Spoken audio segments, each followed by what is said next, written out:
In 2003, I stumbled into Afghanistan. I'd never worked for government, I had no experience with the military, and I'd never been in a conflict zone. So, naturally, I was hired by USAID to advise the military in the middle of a war. Oddly enough, I was good at the job. In addition to several years in Afghanistan, I've worked on South Sudan, Mozambique, Guatemala, El Salvador, and the favelas of Brazil. And no, despite what you may think, I've never been a spy. However, along the way, I did join a community of people trying to understand why some parts of the world are becoming more prosperous and safer, while others remain poor and deeply unstable. The root causes. In 2010, I was given the opportunity to join the Obama White House as lead for economic and development policy for Afghanistan and Pakistan. Nearly every day I was in the West Wing. The Situation Room became regular meeting space. For a kid from rural Indiana, this was surreal. However, it wasn't until my next work chapter I learned about something even more surreal, something that will be one of the most complex challenges of the coming years. I was asked to help analyze the geopolitical and economic aspects of emerging technologies and related cybersecurity risk.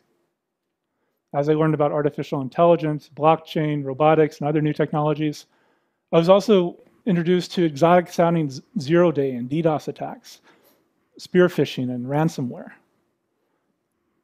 I started seeing an overlap between these rapid developments and the fragile parts of the world I'd spent so long working on. And I realized the conversations we were having about technology and cybersecurity were almost exclusively focused on high-income parts of the world like the US and Europe. However, 85% of the world lives in low and middle-income countries, many in places of significant instability. If we want to understand the impacts of technology, both the positive and the negative, we must also look at it in this context. You see, we're moving into a new phase in human history. Right now, about half the world's online. But in the next 10 years, we're going to add 3.5 to 5 billion new people to the internet.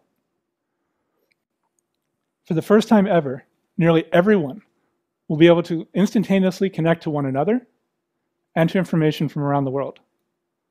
Now, you may say we're just adding more people, right? But this is bigger than more people getting to binge watch Netflix or post ill-advised selfies on Facebook. You see, technology tends to accelerate existing patterns. Where things are improving, technology can help them get better faster. But where there are problems, it can become much worse. Even in wealthy countries where we've had nearly half a century to get used to this, we're still struggling to manage the impacts of technology on things like changing job markets, soaring inequality, and the polarization of our politics. With the introduction of digital technologies comes massive amounts of new data. And as we've seen in the West, very little, if any, of that data is secure. So who's going to control these new data sources in less stable countries, and how will they use them? As we move to the Internet of Things, tens of billions of new devices and sensors are going to become connected. Suddenly it becomes easier for autocratic governments and others to collect a vast array of personal information and target individuals and groups for persecution or political manipulation. In the US, this loss of personal data privacy means a more targeted ad campaign.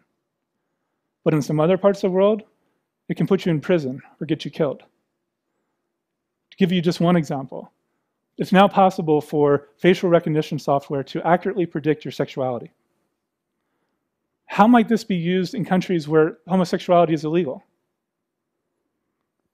Economically, the expansion of robotics and automation threatens to undermine the advantage of low-cost labor that many countries have used to attract investment and climb out of poverty. And from a security standpoint, we're seeing international criminal syndicates and rogue nations aggressively continue to expand their capabilities to commit cyber crimes and enhance their power. As I said, it's becoming a surreal world. In order to adapt, we need to change the way, rethink the way that we promote economic and social stability. One way to do this is by learning from history. I mean, after all, new technologies have always been used for both good and bad. Vaccinations alone have saved 20 million people in poor countries since 2001. However, in 1994 in Rwanda, something as simple as the radio was instrumental in organizing the killing of 800,000 people in 100 days. What's different today is the speed at which a much broader range of technologies is being introduced across nearly every sector and geography. When I spoke to a friend of mine who works at senior levels of counterterrorism about these issues, She said, we're just not putting the pieces together yet. We're looking half a step ahead when we need to be looking 10. And when I spoke to a senior American USAID official in West Africa, he responded by asking, what is artificial intelligence? Now, unfortunately, his question reveals the lack of exposure that many aid workers, myself included a few years ago, have to how quickly things are moving. At the same time, many in tech and cyber have very little exposure to what's going on in less stable parts of the world or the impact of the technologies they're creating. We have an opportunity to embrace the changes that are coming. And obviously, they're not all bad. Indeed, new technologies can and will help dramatically improve education, healthcare, governance, and economic opportunity around the world. And in many ways, low and middle income countries are ideally positioned to take advantage of this. With fewer legacy systems to compete with, and a young and increasingly educated workforce, local businesses and social entrepreneurs can leapfrog past existing technologies and be the innovators that meet these challenges. But in order to fully realize this and to keep pace, international development institutions like the UN, the World Bank, major donors like the US must also adapt. Instead of the current top-down, bureaucratic, risk-averse approaches, we need to learn more lessons from angel and venture capital models. We must promote locally led innovation at much greater scales and unlock the potential of those who can most effectively leverage this future. The next 10 years are going to be some of the most interesting and transformative the world has ever seen. Let's make sure that they bend towards stability and prosperity and not the other way. Thank you.